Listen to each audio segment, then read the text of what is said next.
இப்படி ஒரு ட்ரெய்லரை பார்த்துட்டு இந்த படம் போய் ஓடாதுன்றானுங்க நிறைய முட்டா பசங்க. இந்த முட்டா பசங்களெல்லாம் என்ன சொல்கிறது, நிறைய பேர் வந்து எல்லாம் விஜய் ஃபேன்ஸு, எல்லாம் அஜித் ஃபேன்ஸுன்னுவாங்க. அப்படிலாம் கிடையாதுங்க. விஜய் ஃபேன்ஸ்லாம் அப்படிலாம் கிடையாது. விஜய் ஃபேன்ஸ் இன்றைக்கும் வந்து அவரை தலைவர்னு தான் சொல்லுவாங்க. ஏன்னா தளபதின்ற வார்த்தை வந்ததே வந்து தளபதி படத்துலேருந்து அப்படின்ற மாதிரி ஒரு டாக் இருக்குல்ல. விஜயே வந்து தலைவர் ரசிகர்.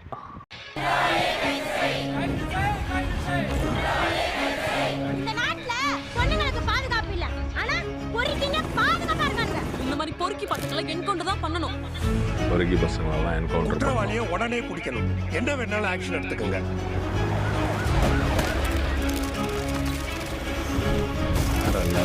It was a brutal murder, sir. இதுதான் கிரிமினலோட ஐடென்டிட்டின்னு எதையும் ஐசோலேட் பண்ணி சொல்ல முடியல சார். அதனால லா அண்ட் ஆர்டர் மெயின்டைன் பண்ண முடியலன்னா எல்லாரும் ரிசைன் பண்ணிட்டு போங்கயா. ஒரு வாரத்தில் என்கவுண்டர் பண்ணியா? தேவையில்லை சார். ஒரு வாரம் ரொம்ப அதிகம். 3 நாளில் டிபார்ட்மெண்ட்டுக்கு நல்ல பேர் வரும். 3 நாள்.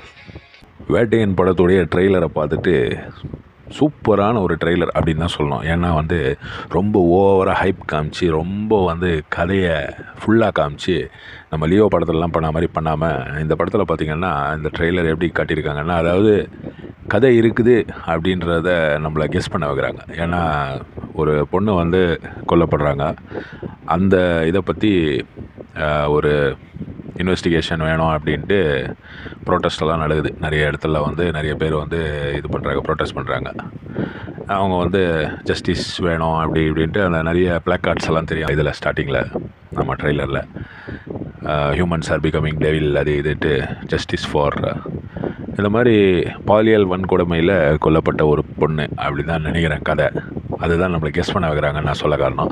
கெஸ் பண்ண வச்சு அதை வந்து அப்படியே கதையை வந்து வேறு லெவலுக்கு அப்படியே ஒரு ட்விஸ்ட்டு வைப்பாருன்னு நினைக்கிறேன். ஏன் ட்விஸ்ட்டு வைப்பாருன்னு எனக்கு தோணுதுன்னா, இவருடைய கதைங்க எல்லாத்துலேயுமே வந்து ஒரு ட்விஸ்ட் இருக்கும். ஞானவேல் வந்து சும்மா சாதா டைரக்டர். இப்போ வந்து இங்கிலீஷ் படங்களை பார்த்துட்டு அப்படியே வந்து இங்கே படம் எடுத்து இங்கே அடித்தடி அது இது பண்ணி படம் எடுத்துடுறாங்க பார்த்தீங்களா, அந்த மாதிரி ஒரு ஆள் கிடையாது ஞானவேல். ஞானவேல் எப்படின்னா, அது வந்து ஒரு கதை இருக்கணும் அதில். இப்போ மகாராஜான்ற படம் வந்தது. மகாராஜான்ற படத்தில் வந்து அந்த ட்விஸ்ட்டு வச்சுருக்காங்க பாருங்கள். அந்த ட்விஸ்ட்டுனால தான் அந்த படம் வந்து அவ்வளோ பெரிய ஹிட்டு. இல்லாமல் விஜய் சேதுபதி வந்ததுனால அந்த படம் ஹிட்டு கிடையாது. வெற்றிமாறன் சொன்ன மாதிரி டைனோசரை வச்சு நீங்கள் நடிக்க வச்சாலும் கதை நல்லா இல்லைன்னா மக்கள் பார்க்க மாட்டாங்க. ரஜினிகாந்த் அப்படின்ற ஒரு டைனோசர். இந்த டைனோசரை வந்து அது கூட இன்னொரு டைனோசர் வருது, அமிதாப் பச்சன். ராணா டகுபட்டி ஒரு சின்ன டைனோசர். ஃபாத் ஃபாசில் கேரளாவிலேருந்து ஒரு குட்டி டைனோசர். அப்புறம் சைஸ் பெருசு ஆனால் டைனோசர் ஆகாத ஒரு ஆள். அவர் தான் வந்து சாபுமோன் அப்துல் சமத். அவர் தான் இதில் வந்து ஒரு மெயினான வில்லன் கேரக்டர் பண்ணுறாரு. ட்ரெய்லரில் நீங்கள் கவனித்து பார்த்தீங்கன்னா உங்களுக்கு புரியும். ட்ரெய்லரில் வந்து அவருடைய ரெஃபரன்ஸே இல்லை, ஆனால் டீசரில் வந்து இருந்தது. அந்த எஸ்பியை ட்ரான்ஸ்ஃபர் அடிப்பானுவல்ல. சாபுமோன் அப்துல் சமத்துடைய இந்த ரோல் வந்து போன வருஷம் விநாயகன் நடித்தார் பார்த்தீங்களா ஜெயிலரில். அந்த ரோல் லெவலுக்கு பேசப்படுமா அப்படின்றது தான் என்னுடைய ஒரு ஆதங்கம். ஏன்னா சாபுமோன் வந்து பிக் பாஸ் வின்னரு. இப்போ வந்து இவங்க ஒரு ஃபார்முலா ஃபாலோ பண்ணுறாங்க. என்ன பண்ணுறாங்கன்னா, இப்போ அடுத்த படம் கூலி வருது பாருங்கள், அதுலேயும் அதே ஃபார்முலா தான். கேரளாவிலேருந்து 1-2 ஸ்டார்ஸு, ஆந்திராவிலேருந்து ஒரு 2 ஸ்டாரு, கர்நாடகாவிலேருந்து ஒரு ஸ்டாரு, ஜெயிலர்லேயும் அதே தான். லியோ படத்தில் ஹிந்திலேருந்து எடுத்துன்னு வந்தாங்க. இப்போது இந்த படத்தில் வேட்டையன்லேயும் ஹிந்திலேருந்து அமிதாப் பச்சன்ற அந்த ஒரு ஆளை எடுத்துன்னு வரும்போதே படத்துடைய மைலேஜ் வந்து வேறு லெவல் போயிடும். இந்த படத்தில் வந்து கதை இல்லைன்னா அமிதாப் பச்சன் வருவாருன்னு எனக்கு தோணலை. ஏன்னா அமிதாப் பச்சன் வந்து இப்போ வந்து ரொம்ப ஒரு சூஸ் பண்ணி தான் நடிகிறார். இப்போ இந்த ட்ரெய்லரை பார்த்திங்கன்னா வேறு லெவல் ட்ரெய்லர் அப்படின்னு நாங்கள் சொல்லுவோம். ஏன்னா ட்ரெய்லரில் வந்து ஓவராக காட்டாமல் அந்த ஒரு சீன் தான் எனக்கு ஓவராக தோணுச்சு. என்னென்னா, ஒரு வாரத்துக்குள்ளே என்கவுண்டர் பண்ணோம் அப்படின்ட்டு ஒரு ஆஃபீஸர் சொல்கிறாரு.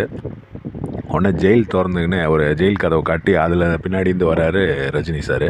ஒரு வாரம் வேணாம் சார், 3 நாளைக்குள்ளே, அந்த மாதிரி எந்த போலீஸ்காரங்களும் சொல்ல மாட்டாங்க. இப்போ இவங்க பண்ணுறதெல்லாம் எல்லா போலீஸ்காரங்களும் பண்ணுவாங்களான்னு கேட்டால் அதுவும் கிடையாது.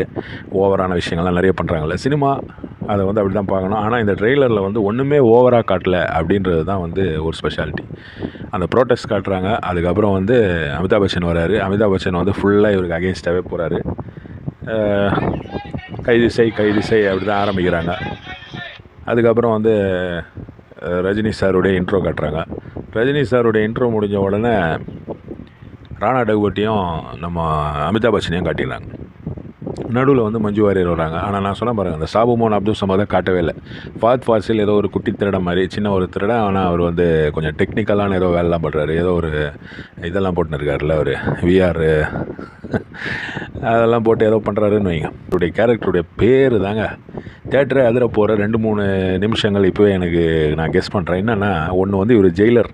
இவர் வந்து ஏதோ ஒரு தப்பு பண்ணிட்டு இவரை வந்து ஏதோ ஒரு தப்பான ஒரு என்கவுண்டர் ஏதோ பண்ணிடுறாரு சின்ன வயசில். அந்த சின்ன வயசு பழைய சீனை காட்டுவாங்க. அதுக்கப்புறமா வந்து இவரை கூப்பிடணும், இவர் வந்தால் தான்ப்பா இது சரி பண்ண முடியும், ஒன் மேன் ஆர்மி அப்படின்ற மாதிரி அந்த ஒரு விஷயத்தை தான் வந்து கொண்டு வராங்க இதில். இந்த தப்பு பண்ணதுனால, ஒரு தப்பான என்கவுண்டர்னால இவரை வந்து ஒரு ஜெயிலராக ஒரு மூலையில் உட்கார வச்சிடுறாங்க. ஏன்னா போன படம் ஜெயிலர் அப்படின்ற அந்த படத்துடைய ஹைப் வந்து இன்னும் இருக்குதுன்றது உங்களுக்கு ரொம்ப நல்லா தெரியும். அதுக்காகவே வந்து அந்த ஜெயிலர் ரெஃபரன்ஸை வச்சு இவர் ஒரு ஜெயிலர் அப்படின்ற மாதிரி காட்டிட்டு, இவருடைய பேர் வந்து அஜித். தேட்டர் வந்து தலை ஃபேன்ஸு என்ன அதிர்ச்சி, என்ன ஒரு அதிர்வலைகள் கொடுப்பாங்க அப்படின்றது. ஏன்னா தலை ஃபேன்ஸும் நிறைய பேர் ரஜினிகாந்த் படம்லாம் பார்ப்பாங்க. சூப்பர் ஸ்டாருடைய படம் பார்க்காத தமிழ்நாட்டில் ஆளே கிடையாது அப்படின்னே வேணால் சொல்லலான்னு வைங்களேன். அப்போ வந்து அந்த ஒரு ரெஃபரன்ஸ் இருக்குது.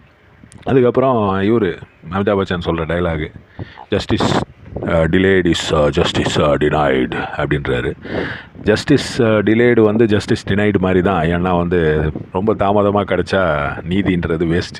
ஏன்னா அந்த ஆள் கேஸ் போட்டவனே செத்துருவான். அதுக்கப்புறமா நீதி கிடச்சின்னா யூஸ். அவன் வாழ வேண்டிய வயசில் வாழ முடியல. இல்லை ஒரு கொலை பண்ணுறான், அவனுக்கு வந்து 20 வருஷம், அவன் சாகிற நேரத்தில் அவனுக்கு தூக்கு தண்டனை கொடுத்தா என்ன யூஸ். அதே மாதிரி அவர் இன்னொரு டைலாகும் சொல்கிறாரு. அது வந்து எல்லாரும் சாதாரணமாக சொல்ல மாட்டாங்க. இந்த justice delayed is justice denied அப்படின்றது சாதாரணமாக சொல்லுவாங்க.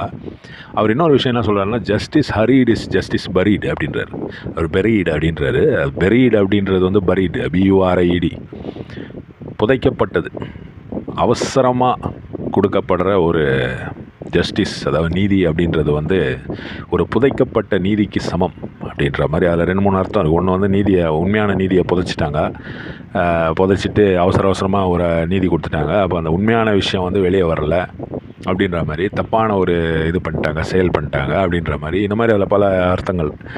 அப்போ அந்த ஒரு மேட்ரை அவர் ஃபாலோ பண்ணி அவருடைய த்ரெட்டு ஃபுல்லாக அதில் தான் போவோம். அவர் என்னென்னா, யாருமே என்கவுண்டர் இதெல்லாம் பண்ணக்கூடாது, யாரும் வந்து இந்த மாதிரி விஷயங்கள் துப்பாக்கி எடுக்கக்கூடாது, போலீஸ் வந்து துப்பாக்கி வெறும் அங்கே பாக்கெட்டில் அந்த இதில் ஹால்ஸ்டரில் வைக்கிறதுக்கு மட்டும்தான் அப்படின்ற ஒரு கன்செப்டில் போகிறவர் தான் வந்து அமிதாப் பச்சன்.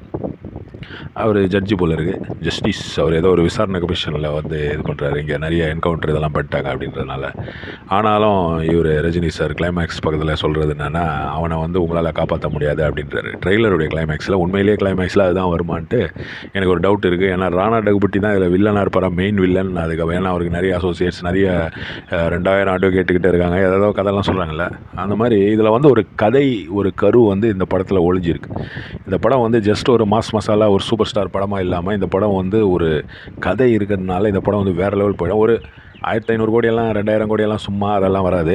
ஒரு 800 crores வர்றதுக்கான வாய்ப்புகள்லாம் இருக்குது. இது வந்து ஹிந்தியில் இந்த கதை ரீமேக் செய்யப்படலாம். அதுதான் வந்து இதில் ஹைலைட்டு. ஏன்னா இதில் கதை இருக்கிறதுனால, இப்படி ஒரு கதைப்பா என்னப்பா இது, அதுவும் அமிதாப் பச்சனை வச்சு இப்படி பண்ணிட்டாங்க. இப்போவே வந்து அவங்க ஹிந்தியில் ரிலீஸ் பண்ணுறாங்க. ஆனால் அந்த ஹிந்தியில் ரிலீஸ் பண்ணும்போது வந்து அந்த ஒரு எஃபெக்ட் வராது. ஹிந்திக்காக எடுக்கணும், அப்போ தான் வந்து அதில் அந்த ஒரு எஃபெக்ட் வரும். ஆனால் இவங்க வந்து ரஜினி சார் இவங்களெல்லாம் வச்சு இந்த ஒரு ஸ்டார் காஸ்ட்டை வச்சு திரும்பி அது மாதிரி பண்ண முடியாதுன்னு வைங்க.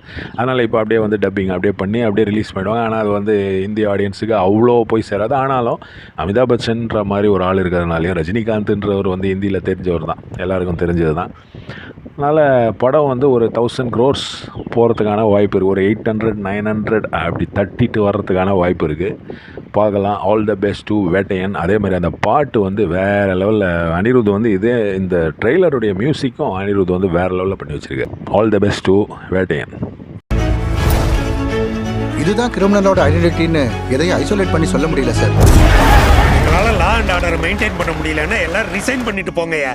ஒரு வாரத்தில் என்கவுண்டர் பண்ணியா? தேவையில்லை சார். ஒரு வாரம் ரொம்ப அதிகம். 3 நாளில் டிபார்ட்மெண்ட்டுக்கு நல்ல பேர் வரும். Justice delayed is justice denied. Justice hurried is justice buried.